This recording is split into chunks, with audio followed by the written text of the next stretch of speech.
Welcome back. We're still amid Chapter 7 of Healing America's Narratives, and today we're going to take a look at some of what was going on with the information coming out of Afghanistan and how much of it and the quality of it that actually made its way back to the Pentagon and to the White House and to Congress. So in 2016, Washington Post journalist Craig Whitlock filed several Freedom of Information Act requests with the Special Inspector General's office in Afghanistan. He wanted to access the notes and transcripts and interviews and the recorded interviews that the Special Inspector General was conducting in order to do his work. It took 2 federal lawsuits and about 3 years, but eventually in 2019, the Post got access to the information, began to publish what they learned. About 90% of what they received had redacted names and redacted classified information. Be that as it may, what was happening exactly reflected what had happened in Vietnam. Right, here's a quote from Neil Sheehan in A Bright Shining Lie.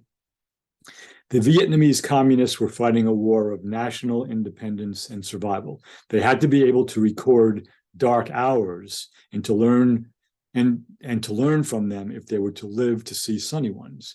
The American system was receptive only to recording the sunny hours, progress reports, right? General Harkin's weekly report to the Joint Chiefs and McNamara was entitled Headway Report.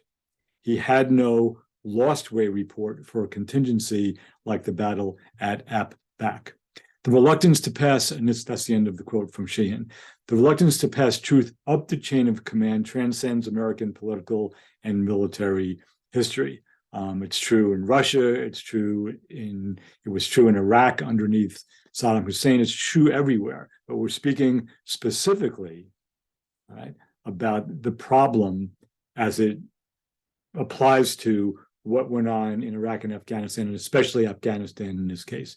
The Special Inspector General himself, John Sopko, told Congress in 2020, quote, U.S. officials knew the data was bad, yet bragged about the numbers anyway. Colonel John Crowley shared that every data point was altered to present the best possible picture and that truth was rarely welcome.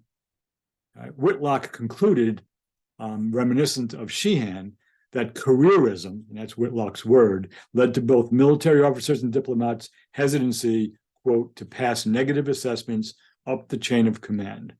Nobody wanted the blame for problems of failings on their watch.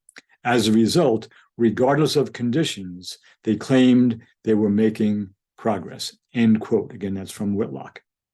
Right. Here are a few other quotes that came out of the non-redacted information that Whitlock and the Washington Post got access to. From General Dan McNeill, there was no campaign plan. It just wasn't there. From Lieutenant General Douglas Lute, we didn't have the foggiest notion of what we were undertaking. From Secretary of Defense Donald Rumsfeld himself, I have no visibility into who the bad guys are in Afghanistan or Iraq. We are woefully deficient in human intelligence. And from Lieutenant General Michael Flynn, who went on to earn notoriety in the Trump administration. From the ambassadors down to the low level, they all say we're doing a great job. Really? So if we're doing such a great job, why does it feel like we're losing? End quote. So what was going on as we were reading about and watching on the evening news reports coming out of Iraq and Afghanistan, and again, our focus in this episode is on Afghanistan, was the tip of an iceberg of the best possible news that could be conveyed, and not at all the confusion and the frustration on the part of the people who are actually conducting the war and fighting it.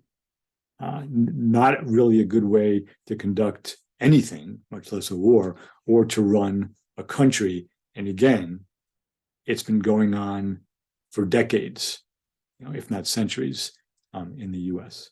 So thank you for tuning in. I'll see you the next time.